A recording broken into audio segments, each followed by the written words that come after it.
You hung out with Matt Eberflus in practice on Tuesday, didn't you? Was it yesterday? It was yesterday. I had a great day up there. Him and Ryan Poles, I'll tell you what, and the entire staff. I mean, they and I say this being humble because they don't have to do it, but I have not felt as welcome around the Bears as I have with this regime. I mean, and they go out of their way. I mean, Flus texts me the dates that they're practicing, what days are best. And, then we got all Janoko and Luke and all those guys up there. But, I mean, and then Ryan Poles came up. We stood there and talked for an hour, but went through positions. Wow. He was outstanding. And just so, yeah, I'm a fan. And I think maybe they know that we've been supportive, so they but they're building from the ground up. I mean, they really are. I'll tell you some things that jumped at me. Before you get to that, Coach, Okay. the fact that they're open Right. to and welcoming to you. They have obviously done this with former players. Yeah. And it's an interesting thing, but also like when Poles talking to you for an hour and giving you that means that can inform your job and what you share with us, what you share with the listeners. It's smart to give that access in that way. 100%. I mean, when I would do all these TV shows and stuff, I'd call the coach and say, "What's your message? What do you want out there?" I mean, it helps me get informed exactly what they're looking at, what they're thinking. And there aren't really many secrets at this point. I mean, really, in the NFL, I mean, it's so it was good. I mean, I was down on the field. I moved from drill to drill. I mean, they gave me total access to go do what I wanted to do. It was really good. Do they say anything to you that is negative, or is it all? No, I mean, obviously there are bad parts of the team. I think they're very realistic. You do? Oh, 100%. How so? Just from the standpoint that they know the key defensively. I mean, they're excited. I'll tell you what, guys, the Stevenson kid from Miami, he picked one off and ran it back. Eberflus Jones, the little receiver, he pressed up on him. That's a big man, Eberflus Jones. He couldn't get off the line of scrimmage against Stevenson. This guy is a player. This kid from Miami, and I'll tell you what it does. They run a scheme on defense that's very sophisticated for the most important player is the nickel back. And in other words, what they do to try to keep it simple is most teams run a receiver across the field. We all see that. If the defensive back goes with them, everybody says they're in man coverage. Well, the coverages that Flus and them do up at the Bears, and I think he was on the front end of this stuff really down in Indianapolis. They can run their corner over, and they can play a 2-deep zone. They can play a 2-man. They can play a cover 1. They can play a cover 3. And that puts, what does that do? That totally confuses the quarterback. He's not sure, is it man, is it zone? So now he's got to take a little bit more time to make a decision. But that puts a big burden on that nickel back, and that's Kyler Gordon. Mm-hmm. And last year, Gordon was trying to play corner. He was at nickel. So now, and I asked Ryan, I said, well, how much nickel do you play? And he says, we're 70%, 75% nickel, because of the way the 3 wide receivers and the type of offenses. So now if Stevenson come on and play Jalen Johnson on one side, you got Stevenson on the other side, and now Gordon can be exclusive nickel back, that's really going to help their defense. I mean, that's the plan. Yeah. Right? It's a young secondary. Oh, very young, talented. They were flying around, a lot of energy. It reminds me, and I told Flus this, I said, don't take this the wrong way. I said, but God, your practices, I have flashbacks to our early Dallas days when everybody would say, you guys are practicing like a college team, And he says, hey, Coach, that's the way we practice. He says, I got 17 years or whatever, a bunch of years in college. We practice, and they fly around. They're not anybody sitting on a helmet. You know what I mean? It's coaches are going 90 miles an hour, and the players are keeping up with them. So it's high intensity, a lot of energy practice. It really is. When you say they're realistic, like what do you mean about how long it's going to take, or what? I think the 2 positions are going to be offensive line and defensive line. And I'll tell you what, I never was up close to the guy and saw him work. But Jenkins, okay, got Tevin Jenkins? Tevin Jenkins. Left guard. He is a giant, and he is having a great camp. If he can keep his head on straight, I'm telling you, with Whitehair at center, you got Jenkins at left guard, you got the free agent Davis at right guard. Who's not there? The other guy who I was really impressed with, Braxton Jones at left tackle. He's not a big height-wise. He's got height, but I said to I don't know if it was Flus or one of the two of them. I said, God, I said he looks great. I mean, he's not a big sloppy lineman, and he was pulling. They were doing things with him, moving around. He really looks like he is in fantastic shape. Well, that's his calling card, is being able to pull and being able to move and be athletic. Where he got beat last year was in bull rushes. So supposedly he's been working on that all off season. You seeing any strength from him as you watch Well, they can't do anything live. If you go live, then all of a sudden it's there's you get penalized. Mm-hmm. And then you got the rookie, Wright over at right tackle. So, and he looked good, for what you could see. But the guys that jumped out at me were and then I will say this for Bear fans out there, DJ Moore made 3 catches that I hadn't seen a Bear receiver make, in 3 years. Really. I mean, this guy is a player. Yeah, he's really good. And they're, he's experienced enough that they can move him around. What kind of catches, Coach? Because there's no defense out there and no pads. Well, just going up and no. They were going They were going a 2-minute drill. I mean, no lineman or hitting or anything, but it was full speed coverage. 7-on-7 type of full speed 2-minute with the clock, hurry up, and just laying out them. I mean, he laid out to make 2 catches and fingertip catches. Stuff like that you don't coach. I mean, that's you either have that stuff or you don't. So I think they're doing backflips over him. And I tell you what, they threw a couple balls to our man Tyler Scott, the little receiver from Cincinnati. He made 2 guys. Every time he caught the ball, he made somebody miss. So, whether he's going to be a return guy or not, but, I mean, you got to get this guy the football. Those are the kind of guys that always look good when there's no pads on, right? Absolutely. Because it's all about speed, quickness, agility. Those are the guys who look good. Like Tariq Cohen was a great OTA minicamp player. I remember when I was in Kansas City, Dexter McCluster. I was like, this guy's like the best player I've ever seen. And they were good players. Right? Yeah, but the problem was sometimes they get hit. Yeah. And they're like if they're smaller and they get hit, it's harder to build up. Yeah, that's the downside. I mean, no question, but they're going to make some plays too, Yes, they will make plays. And Cohen made a lot of plays here when the Bears weren't very good. So I was encouraged, but I think going back to your point, Danny, I think they're realistic that they know this offensive line is going to take some time, a little bit of time. They're not there yet. And I think defensive line, I mean, they're big. They have added size, which I think will help them on the run. But I think they're realistic to say that we don't have Khalil Mack rushing the passer. That guy is not on this football team. And whether they can add a veteran late, a veteran guy, the tendency has been they want youth right now. I mean, I wouldn't be surprised.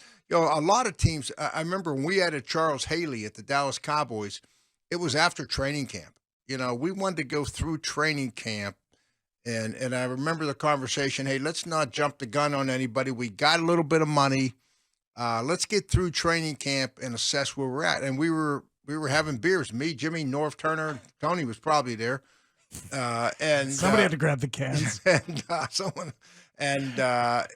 trying to remember. I'm sure he was there. Were you guys in a championship window though? Because hell no. We were coming off a 9-win season. Oh, okay. So. Well, because that's what's tricky to figure out about the edge rusher. Like, there's so many veteran guys, whether it's Frank Clark or Yannick Ngakoue. See, I could see them coming out of training camp, and we sat around and we were having some beers and saying, well, where are we at? Okay, we got 1 week of camp. We're starting. We're 3 and I remember saying we had Jim Jeffcoat and Tony Tolbert. They were 2 tough guys, defensive ends, and I mean, they were 5, 6, 7 sacks maybe a year. Mm-hmm. Jeffcoat was at the end of his career, and I said, we just don't, Jimmy. We're pressuring more than I'm comfortable with, and we had that discussion, and hell, a week later, Jimmy walks in. He's got Charles Haley. You know what I mean? So, yeah, it helps. So that kind of stuff, I think sometimes you want to wait and see, because all these veteran guys out there, they all want long-term contracts. You know, you mentioned Clark, and I don't know who else is out there. Clowney, I think, is still out there, right? Still there. Guys like that. They Justin don't, Houston. Is Yannick Ngakoue. They're all right. They're all looking for 2-3 year contracts with guaranteed money up. Not big signing bonuses. And Robert stuff. Quinn is out there. Yeah, guys. But they're not going to get that. They're not going to get that. But right they're now, going to wait. Is your point? They're going to wait right now, and I think the Bears are going to wait because once you get to that last week of preseason, they want a paycheck, and the Bears now say, you know what, we'll give you a 1-year deal. I mean, that's still, I think, out there. So I wanted to ask you about something which has been rolling around with a lot of people. I thought Bill Barnwell put it really well on ESPN when he was talking about paying Tremaine Edmonds, hoping to get the ball production that he hasn't had in Buffalo. Really incredibly athletic and skilled, but Edmonds hasn't been consistently great as a pro. This feels like a case of a team paying a player for what it wants him to be, opposed to what he's likely to be, which usually doesn't end well. So I guess my question is, how can you get a linebacker to be more productive in terms of fumbles and interceptions and key plays like that when that's not what his early history has shown us? Well, it depends on, if he's going to be forced to take on blockers or run to the football. If you're running a scheme where he's running to the football, then you're going to expect him to make 100-plus tackles a year. I mean, or you can't survive. I mean, we used to always say that. They'd say, Zach Thomas is he's 120 tackles a year. And I said, well, if he ain't making 120 tackles a year, we ain't going to play good defense. Just the scheme that we played. And I think the Bears are very similar to that mentality of their 4 guys stirring it up and containing those 5 guys up front and let your linebackers run and make tackles. So I'm just guessing that. But as far as teaching a guy that all of a sudden he's going to come here and he's going to learn how to strip the ball and get that's not going to happen. But I'll tell you what, Edmonds is a great-looking guy. God, he's a giant. I mean, for a linebacker, he's got the length. It's funny you say that. Yesterday I don't know what I was reading it was Michael Jordan. And Michael Jordan said, this game has changed. And he said, we didn't get paid until we proved what we were worth. And he was talking about these young NBA players now that are getting paid. And he says, they're getting paid on the front end for the potential, just what you said, potential of what these general managers and owners think this kid's going to do in the NBA. He says, we were paid. We had to earn it. We were paid on what we did, and they could see it. There's some hating going on there, and like the money. Oh, no question. And the money just has gone up so much, and a natural generational progression. But it jumped in my mind, Danny. What you're saying makes sense. When Spieg said, "Are they paying Edmonds for what they want him to be?" Thank you. No. That makes sense, and he had the benefit of being a very good player who came into the league young and hit free agency young. So he got paid young. Mm-hmm. Like he isn't a finished product, right? Hopefully, right. But he's crazy talented. So yeah, they are still betting on the come a little bit. Yeah, and it's the biggest expenditure of their offseason when they had a lot of money to spend. What? So these are voluntary. Mm-hmm. Yeah.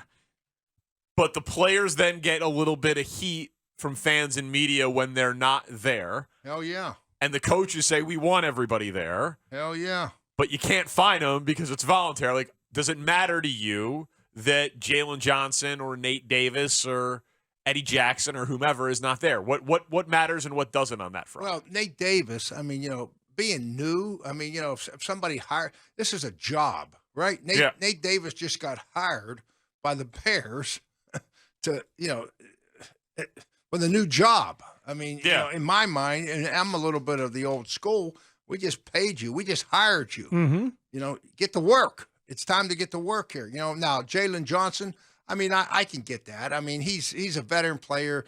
He knows the system. He's going to be here. I mean, there's been good communication with him. That one really doesn't bother me. But Nate Davis, you sign somebody new. God, I mean, I don't know. I mean, you take a job, they give you well, this is the first thing on the agenda. That's certainly my reaction to it, and it's that's interesting. I don't know what their reaction is. Like, I would just like does a player have to reach out and give an explanation? Like he does. Yes, absolutely. Does a coach expect that? I'm on 100%. I'm on the phone the first day saying, "Hey, Nate, where you at? We're trying to build this thing here." Did you talk to him about it? No. Okay, I don't know. No. You were there for an hour talking to everybody. No, but I'm saying that's how Nate Davis to Eberflus to Polls. Yeah. No. But that's just how I would react. Like I say, it's we're trying to get some things done here, and he's I'm sure he's got a good reason. I mean, the communication I'm sure has been there, but they're different though, right? Because it's different. As you said, Aaron Rodgers. In New York, isn't he? I mean, think about, Yeah. First year with a new team, new system. Thank you. I'd be interested in wondering how many offensive players in a new system were not at voluntary OTAs. Yeah, but this is not a quarterback. What's the reason? That's it. See, I don't know. What's I don't know. That's what we got to find They don't out. have to say so. I feel like this rule, the fact that it's voluntary, but boy, it'd be great to see it. It puts players in a trick bag. And the owners don't really care necessarily because the players are the ones who look bad or not. So they're okay with it. Yeah, I mean, there's got to, I'm sure there is great communication, but I don't know. I'm sure he's got a reason. It would bother you, though. Oh, it would bother me a lot. Did it bother you? Yes. Did you have players who didn't show up for voluntary things when you were a coach? No. No, it's just too important, and you sell the kid on it and. And was it even voluntary back then? It's a good question. Was it mandatory minicamp or voluntary? It really didn't matter in my mind. We had a chance to be on the field. I mean, you only have so many days. Yeah. I mean, they're breaking. I know their schedule. They're going to break in 2 weeks, I think, and then everybody gets a month off. Yeah. And then they come back and report to training camp and get going. So you had guys you had to lean on a little bit, say, hey, by the way, it would be nice. I'd like to see you. Thanks. Yeah. I mean, I can't remember. I mean, I'm sure every team has a few guys like that for sure.